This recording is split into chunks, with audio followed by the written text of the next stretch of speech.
All right. Well, hey, everybody. So today we're going to talk. Well, first I want to start off by saying just a couple of announcements.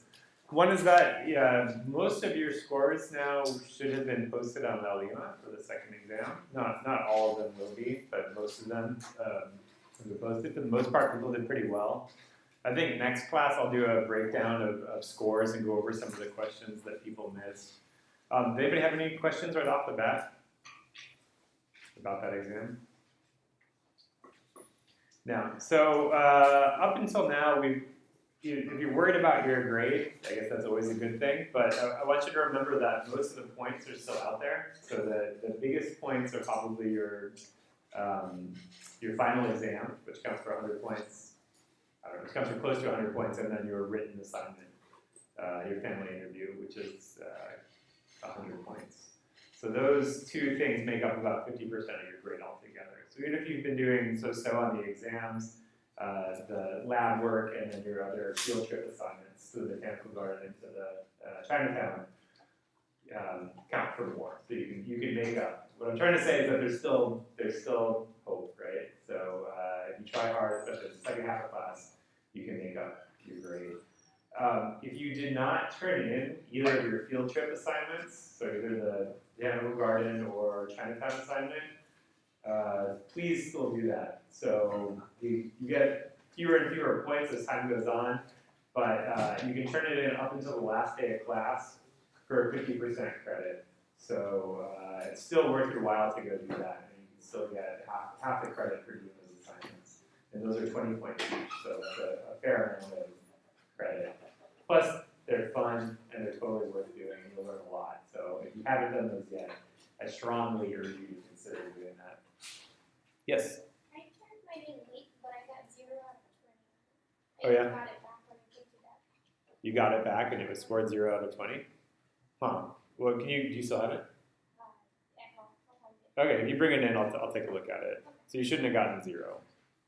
I wonder why, but we'll take a look at it and figure it out. Okay, I was just scared of I doubt it, but maybe that was it. Maybe you just got everything absolutely wrong.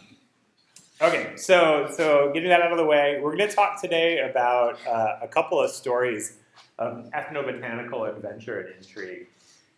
So the search for two plants in particular and on their products. So the first one is quinine and the second one is rubber.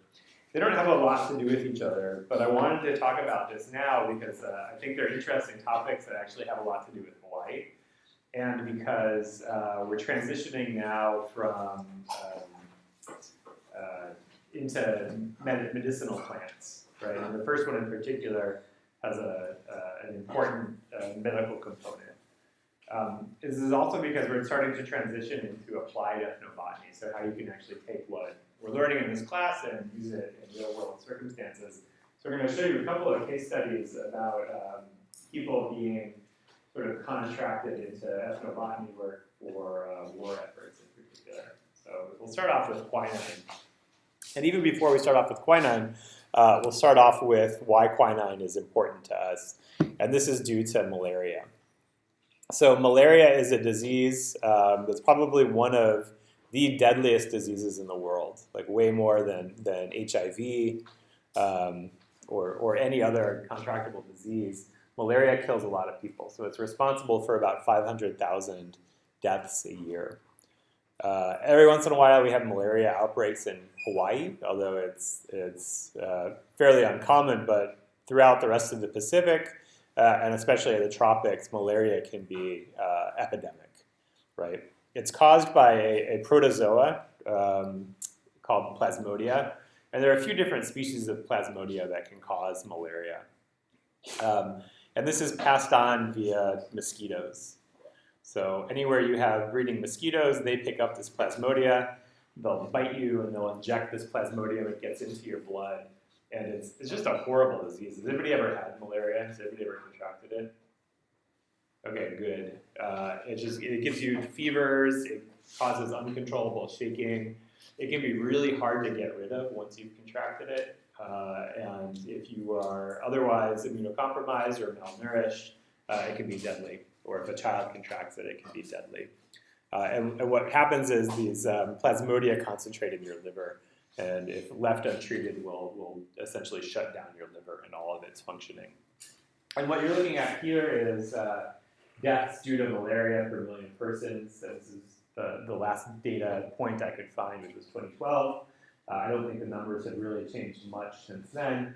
And what you can see is that the hot spots for malaria deaths are concentrated in the tropics and in sort of less developed or more impoverished countries in the tropics. So those are the main killers. And this is the main focus of a lot of organizations, like the Gates Foundation. Bill Gates of Microsoft has really dumped a lot of his profits into combating malaria. So a lot of really smart people are working on this disease. Now, I'm going to flash back a little bit to ancient times. So this is a picture of ancient Rome from, I think, around 500 AD or so, when it was still a walled medieval city. And what I want you to think about is that back then, malaria wasn't just a tropical disease. So malaria, these mosquitoes can survive in relatively temperate climates, anywhere where there's a lot of water and it's sort of swampy where mosquitoes can breed. And Rome, at this time, was a swamp. So Rome is built on 7 hills, the legend says. It was walls. And those hills were the only solid ground in this whole surrounding countryside. And where you came off of those hills outside the walls of old Rome was all swampy wetlands. It was a pretty gnarly, humid, mosquito-infested swamp where there was lots of malaria. It was rampant. It killed several popes throughout history. And people didn't know how to combat it because they didn't know what was causing malaria. A lot of people thought that it was due to these fumes that rise up off the swamps. You remember when we talked about the jack-o'-lanterns and the will-o'-wisps? So sometimes these swamps release methane. They called these miasma, and people attributed malaria to the infectious nature of miasma rising up off the swamps. They didn't understand the mechanism, but it was due to mosquitoes. Anyway, it was rampant. It made a lot of people sick, including the papacy, and it was no fun. So flash forward 1,000 years or so, in the 1500s and 1600s, Europeans started exploring and colonizing the New World, right? And so this is a picture depicting the Incan healers. And what the conquistadors noticed, the Spanish conquistadors, is that when a Incan suffered from any sort of symptom related to malaria, anything that involved shaking. So in some cases, it wasn't necessarily malaria. It could be other diseases that cause shivering and shaking. They would treat these diseases with an infusion, so with a tea made from the bark of a certain tree. And when these patients consumed this tea with this tree bark, they seemed to get better miraculously. So in 1630, there was a particularly high-profile case of the benefits of this bark that caused a stir. Augustine Salumbrino, who is this good-looking gentleman in this picture, sent a little bit of this bark back to Rome and noticed that it was effective at treating malaria in the Vatican. So if popes or other people of the papacy suffered from malaria, they gave them a little bit of this bark tea, and miraculously they got better. And no one died of malaria at all in 1655, which was the first year in recorded history that no one died of malaria in the papacy. So it was introduced to England then in 1650, but no one wanted to take it because it was associated with Catholicism, right? Because In the UK, they were all Protestants, and Protestants and Catholics sort of butted heads. And so they saw this tree bark as some sort of hoodoo witchcraft that only the Catholics would use, and no good Protestant would take this this Catholic powder, right? They called it Jesuits' bark, derisively. Like no one in their right mind would take this Jesuits' bark. So this guy, this industrious young man named Robert Talber, started coming up with marketing this cure for malaria. This is in England at this point. So no one wanted to take this Jesuits' bark because it was associated with the Catholics, but people were dying of malaria. It was rampant all throughout the UK as well. So he parked himself in Essex, which is by the sea. It was very wet and damp and high incidence of malaria, and started selling this secret formula that he claimed would cure people of malaria. And this is a picture of him, and then this is a picture of his pamphlet that he distributed along with his magical powder that was really bitter. That he wouldn't tell anybody what was in it, right? And he warned people away from this Jesuits' powder, away from this tree bark that came from South America, saying, beware all palliative cures, and especially that known by the name of Jesuits' powder. Because clearly only Robert Talber had the secret formula that would actually cure it. This other stuff was just quackery. So he sold this secret formula. He made a mint. He made a ton of money. Everybody wanted to buy it from him. He had this real high-profile case where he cured the king, King Charles II. And King Charles was so excited and stoked that he said, oh, we'll send some over to France. And so he cured Louis XIV, had contracted malaria. He cured Louis XIV and Louis XIV's sons. So Robert Talber was held up as this, this unbelievable medical mind who had come up with the secret to curing malaria. But he still wouldn't tell anybody what his secret was. And so the French king, who was so excited about this remedy, paid him 3,000 gold crowns for his recipe, which I have no idea what a gold crown is, but it sounds like a lot. It was a kingly sum, and so to give him the secrets to this remedy, so that they could cure other people in France and the UK. So he thought this over, and it was a secret formula, and the whole marketing scheme was that it was a secret formula, but he said, okay, well, I'll make you a deal. I'll tell you the secret to my secret formula for curing malaria, but only after I die. So I'm going to write it down on a little piece of paper. I'm going to put it in this envelope. When I die, you can open it up, and they'll tell you the secret. So, okay, so he lived. Everybody's waiting for him to die. Finally, he died. They open up the envelope and read the secret cure to malaria. Does anybody know what that was? Jesuits' powder. Yeah. So he had just taken this Jesuits' powder that the Catholics came up with. He marketed it as something else, told nobody else to try it, and then sold it to everybody in the UK and England and made his fortune.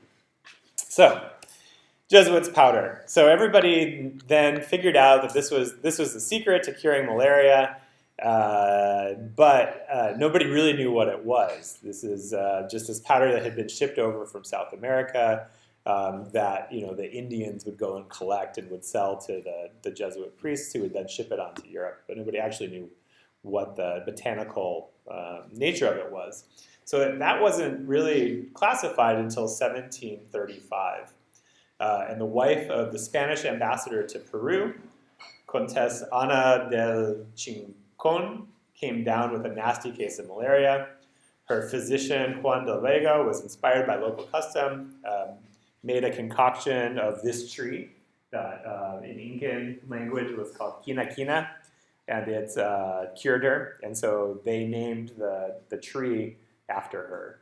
And so the Latin name is quinine, or cinchona. And so that's the genus, is cinchona, named after this countess who is cured. So the important part of it is the bark, right? And so in 1820, these French chemists were working on it, and they isolated the alkaloid that was responsible for curing people of malaria and named it quinine. But they were unable to synthesize it, so they still needed lots of raw materials to isolate this alkaloid. and cure people of malaria. So most of this was harvested in Colombia. This is sort of the center of diversity for trees of this genus. And in 1880, Colombia alone exported about 6 million pounds of bark. So this is a picture of a gentleman who's harvesting cinchona bark. Now it's cultivated in Africa, where it's still cultivated a lot, and this is just to show you what a mound of tree bark looks like. It was a pretty vast quantity.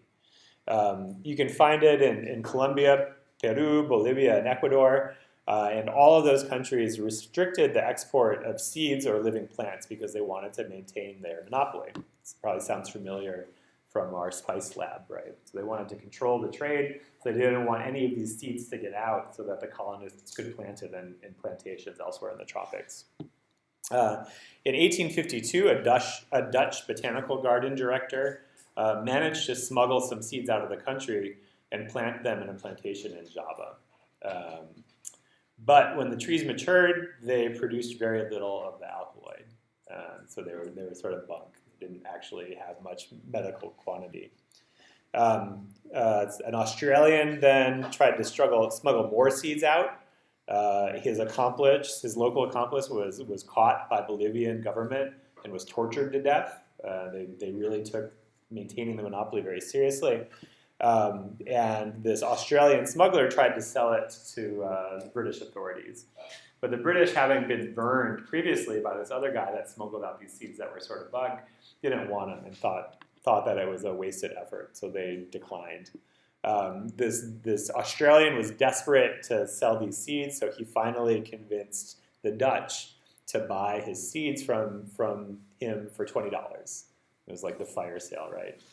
So he took $20 and ran off, and that was the best deal that the Dutch ever made because they started a plantation in Java, and these trees produced tons of this alkaloid, so it produced lots of quinine, and soon they were producing about 97% of the world's supply of quinine, just in these Dutch plantations in Java.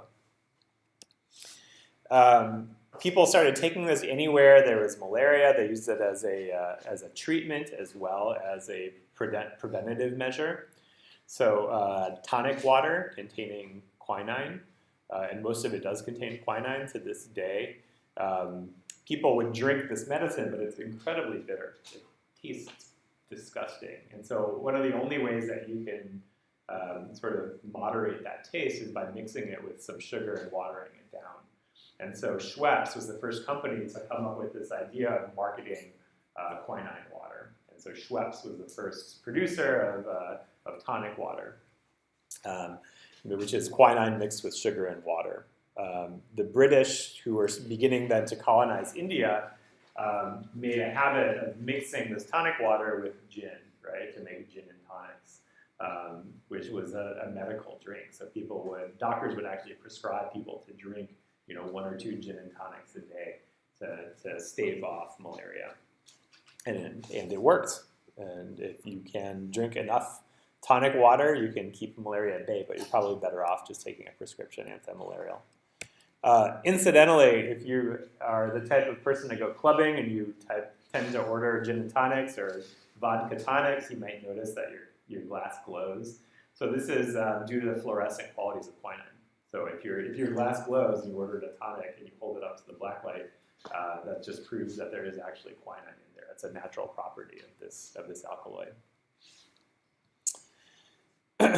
So all of the world supply then of quinine has been harvested from the Amazon, but most of it now is produced in plantations in Java, in Indonesia.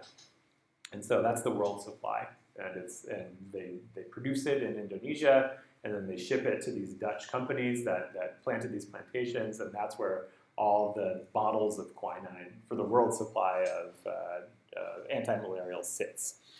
In 1940, however, war broke out, and Amsterdam was captured by Axis soldiers. And in so doing, they also captured all of the world supply of quinine. And so this was a problem because a lot of World War II was fought outside of Europe around the South Pacific and other areas that were heavily infested with malaria. So maintaining healthy troops was very important.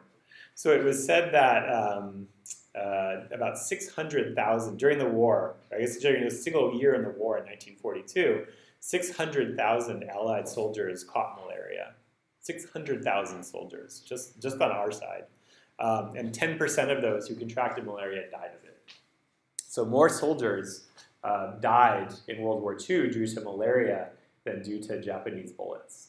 So keeping soldiers healthy was really critical for the war effort, and we had no more access to either the plantations or to the stockpile of malaria because both of those had been captured by Axis forces, mostly Japanese. So the plants are trees. They're relatively slow growing, so there was not enough time to plant new plantations to treat all of these soldiers. So they had to access more sort of immediately. So the government came up with this plan to send botanists who had training in tropical botany down to Colombia to find other natural sources of quinine. And two of the botanists that they sent down to Colombia were University of Hawaii botanists. So Raymond Fosberg and his professor, his senior professor, Harold St. John, were sent down to Colombia to go find new sources of quinine. And this is, yes, just the same St. John that they named the building after here at UH Manoa. So they shipped these two botanists down to Colombia and just set them loose trying to find sources of quinine trees that they could use to send off to the troops.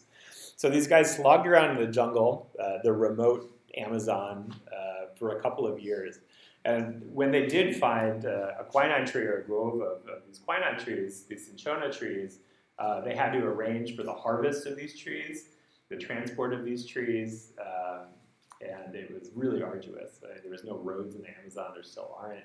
So they either had to, build barges or else clear off airstrips in the middle of the jungle so that planes could come land and carry off some of this tree bark to then be used to treat soldiers that were fighting.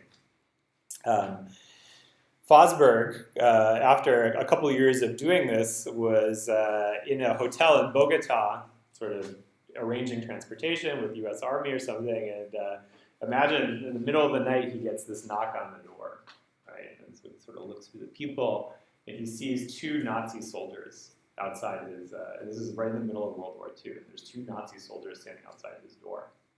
He freaks out. He tries to escape, but he doesn't make it. Instead, these Nazi soldiers come in and say, sit down, Mr. Fosberg.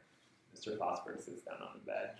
He said, yes, we've been following you for the past 2 weeks, and we know what you and St. John are up to in the jungle.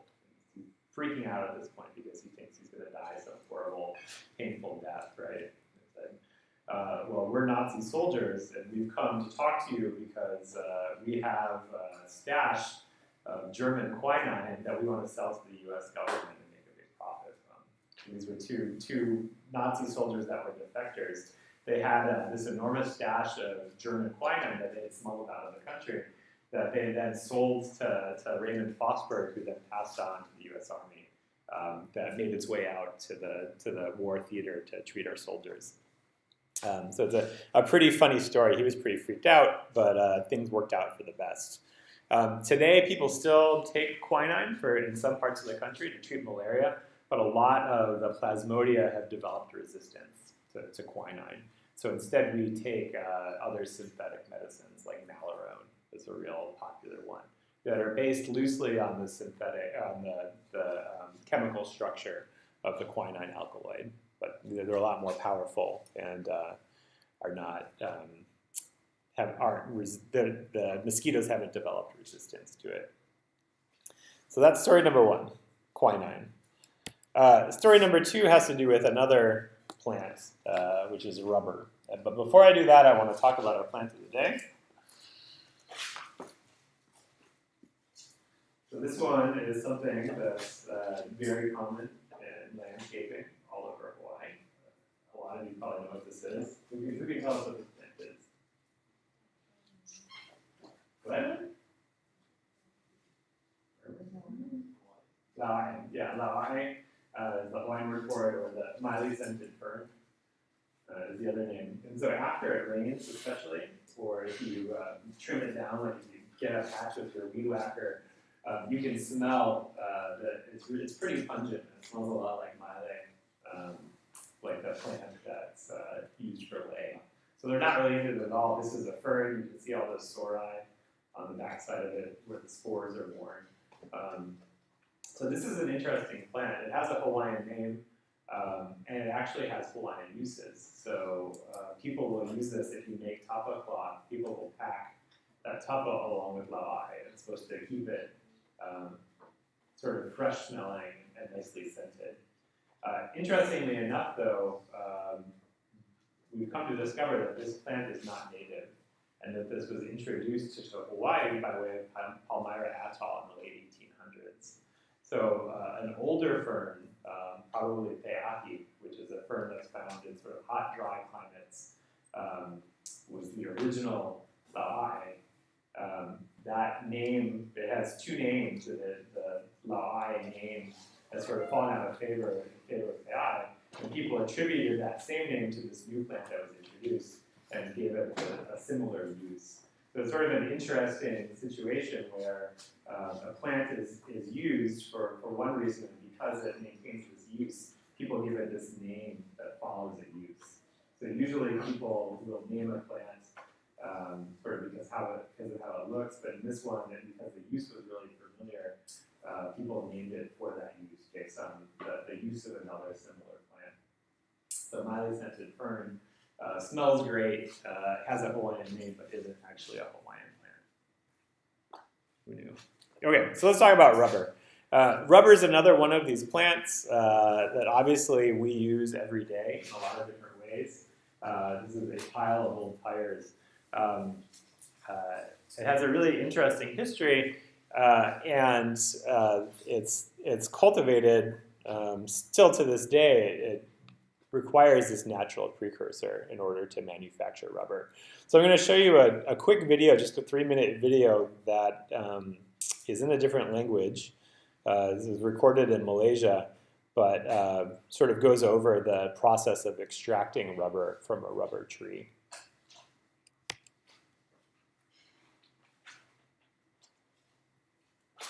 I think.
So that's the whole process of tapping rubber.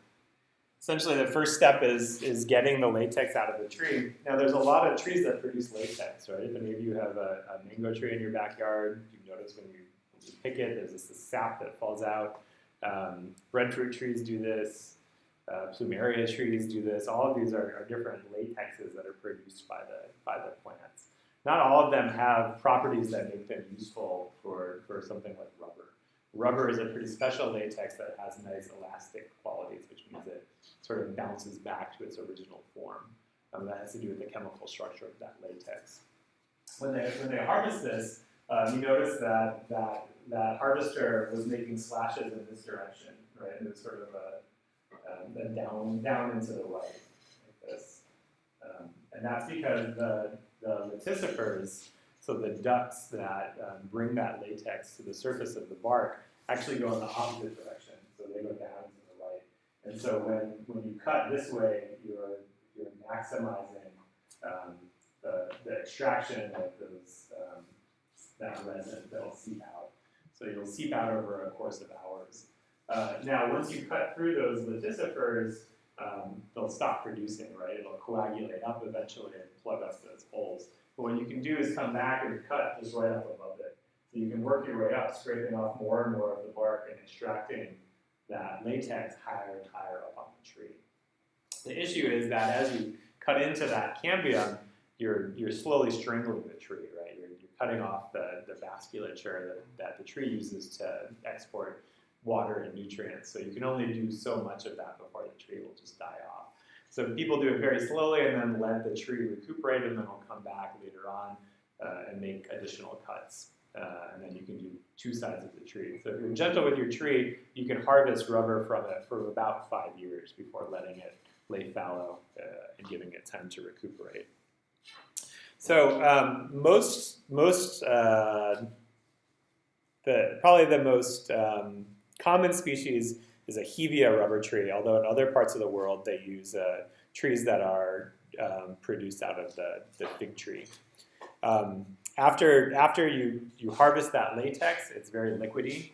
The next step is filtering it to get out all the chunks. And then they added formic acid. You saw that little bucket of formic acid. That's a coagulator. So what that does is it makes the rubber sort of clump up and make something that has essentially the consistency of cottage cheese. Before formic acid was used, people would use smoke. And actually, if you pass smoke over that latex, it'll have the same properties. It'll form a coagulant that you can then use to clump up, and it'll start to harden onto itself. And then you dry it out, and you have rubber. Samples were first brought back to England in the 1700s, and people went pretty crazy for this product because there was no natural lateces that were used in England at that time. They took these little samples of this product and discovered that it was very useful for rubbing out pencil marks. So if you make a pencil mark, you can rub out your mark, and that's where it got the name for rubber, for this quality of erasing pencil marks. That's where we get the name. The first recorded use that we have for rubber, and probably its most famous use, is in this ancient ball game that was placed by the Aztecs. So if you go to any of these old Aztec or Mayan ruins, a lot of times there's this ball court that you'll see with this little hoop that's really high up. And it was a popular ball game that was played. Supposedly it was pretty brutal, but it used this solid rubber ball, and the idea was to try and get it through this hoop. And if you played this game and lost this game, then you were subject to human sacrifice. You were sacrificed to the gods. So people tried pretty hard to win. So that in this sort of Aztec and Mayan culture, the process of extracting this latex from the tree was seen as a bloody experience. So the drip, drip, drip of this latex coming out of the tree, they thought that it came from the tree's veins. So there's this issue with blood and warfare, which is why this game was so bloody.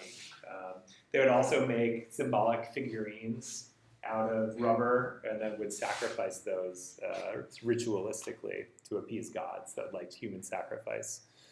It was extremely valuable, as you can imagine. This is a lot of work to produce rubber, so it was used to pay taxes to chiefs. It was seen as something that was very sort of sacred and holy and fit for a chief.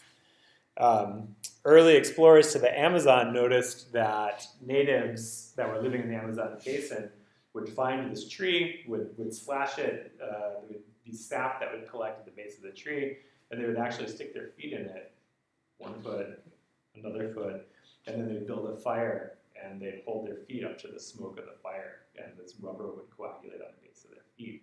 So people actually used to create rubber soles that were glued directly to their feet to make their feet tougher for walking around in the Amazon before there was rubber shoes. So the English became fond for rubber, and they started importing it, but they didn't have many great uses for it. In 1832, though, Charles Mackintosh, who is this Scotsman, discovered that this rubber is soluble in hexane. So what you can do is you can coagulate rubber in the field, in the Amazon, wherever you happen to be. You can then dissolve it in hexane, ship it across the ocean to your factories in Scotland, and then bring it out of solution and then recoagulate it into some product that you're trying to sell. And so their first application was they would take this hexane dissolved rubber, apply it onto canvas, and create these rain slickers known as the Macintosh, right, after the guy who discovered this process. So you could create these rain slickers or other waterproof materials. It rains a lot in Scotland, so this was a big deal. The issue, though, is that the rubber is not very strong, and if it gets too cold, it'll freeze and crack. If it gets too warm, it'll start to get sticky. Anybody here a bike commuter? Anybody ride their bike to school? So you notice after 2 years, your handlebars get sort of sticky, and you have to replace them. So that's the same process. So this happens often. This is one of the problems with this raw rubber materials. So it took another gentleman by the name of Charles Goodyear to discover this process of vulcanization. And what he realized was that you can add sulfur with lead oxide to this rubber mix. And what it does is it'll cross-link some of the molecules in these chains of rubber molecules, and it'll make it much tougher. So it'll make it much more elastic, much stronger, and much less likely to crack or to get sticky. So this is what's called vulcanized rubber. Goodyear obviously went on to form Goodyear tires, and it became possible then to make these inflatable tires. So before the process of vulcanization, if you wanted to make a tire for your bicycle or for your car, you couldn't just make an inner tube that you inflated with air. You had to make a solid rubber tire. So you can imagine how heavy that was and how expensive that was to produce when you had to import all of your rubber from the Amazon. It just wasn't tractable. But this process made rubber much more popular and opened it up to all sorts of other uses. Following vulcanization, the British decided it would be a good idea to start plantations. So they started rubber plantations in Southeast Asia, in some of these same places where they planted quinine and cinchona trees. And incidentally, they couldn't grow it in the Amazon because if you try to grow rubber in monoculture plantations, the plants become very susceptible to a leaf fungus that'll decimate your crops. So it wasn't possible to actually grow it in South America.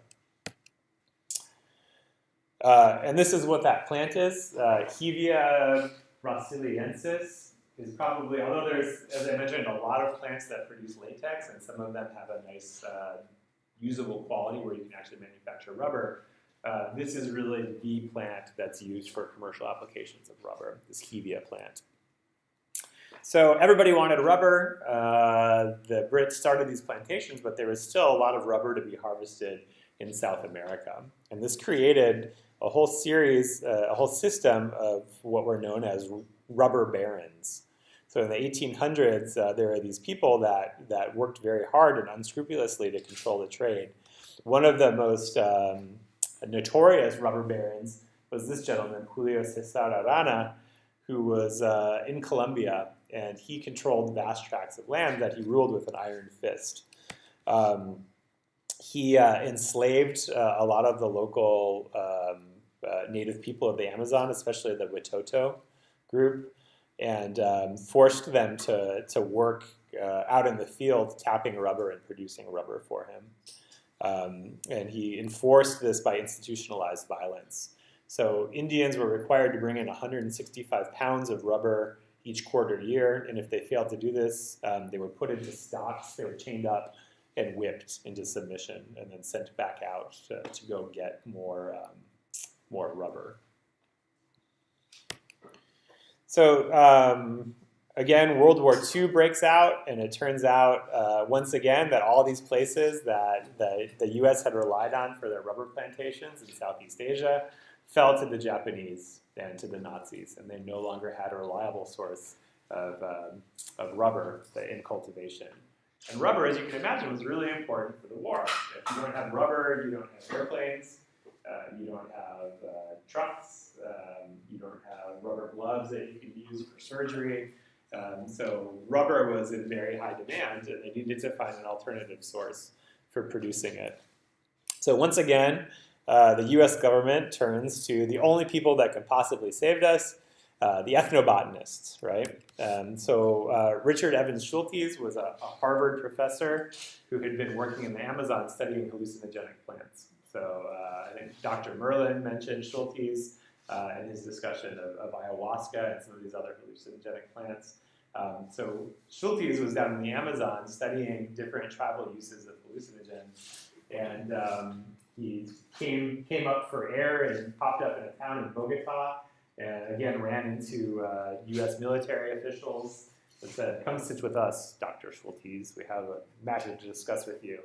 He sat down and got conscripted into the military service to go hunt out natural sources of rubber trees that were growing in the Amazon that hadn't yet been discovered. So a lot of the rubber that was accessible that we knew about had been wiped out by these rubber barons in the early 1800s. So there weren't big stands of rubber trees left. A lot of those had been destroyed. We didn't have access to plantation, so they sent him to some of the most remote parts of the Amazon that hadn't been explored in order to try to find new rubber trees and new sources. He didn't end up finding any great sources of rubber in his travels, but he went all through the Amazon and discovered all sorts of hallucinogenic plants and other plants. And he essentially transected the entire Amazonian basin from the eastern side all the way to the western side. Documented everything as he went. It was a really remarkable journey. And in preparation for this lecture, I spent a lot of time clicking around this website, which is super cool. It's called The Amazonian Travels of Richard Evans Schultes. And you can track his travels through the Amazon and click on each point where it has a lot of his historic photos and then links to his herbarium collections that he made, the plants that he discovered along the way, as well as the traditional uses of it with some of the tribes that he was working. And all these journeys are also described in this book known as One River that was written by one of his graduate students, which is a real evocative tale of his journeys through the Amazon studying hallucinogenic plants. So the last plant that I want to talk about today before we go off is another latex plant that people thought was going to be a good alternative to rubber. So part of the effort during the war was to send ethnobotanists through the Amazon to discover new sources of the stevia tree. And then the other effort was to try to work with other plants to see if any of their latexes could be used to create a usable rubber. So all sorts of plants were tested. Dandelions, you notice if you pick a dandelion, there's a little bit of latex that the dandelion produces. So there was a whole group of scientists that were studying dandelion latex to try to produce rubber out of that. Now, that didn't go anywhere, but this other tree, the sapodilla tree, people thought was going to actually do something. I brought this in as the plant of the day a couple months ago. This is the chico zapote fruit that constipates monkeys. And I remember if you touched it, it felt really sticky. This produces a ton of latex. And so it turns out that back in the late 1800s, there was a gentleman by the name of Antonio Lopez de Santa Anna, who was the 11th-term president of Mexico. So he served as a long-term president of Mexico. And he's famous for leading the Battle of Alamo, right, where Daniel Boone and Davy Crockett met their demise. This charge was led by this General Santa Anna.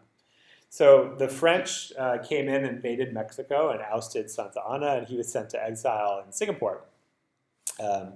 And he wasn't happy about that. It was plotting his revenge and was trying to get back control of Mexico. And so he traveled to New York to try to meet with U.S. forces to get their help in overthrowing these French forces. And he figured that he'd have an easier time convincing American authorities if he had some way of backing this military expedition economically.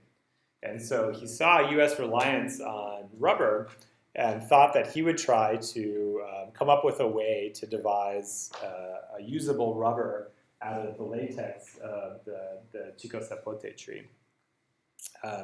So he had 2 tons of this hardened latex shipped to the U.S., to New York, to try to work on the process of turning this into rubber.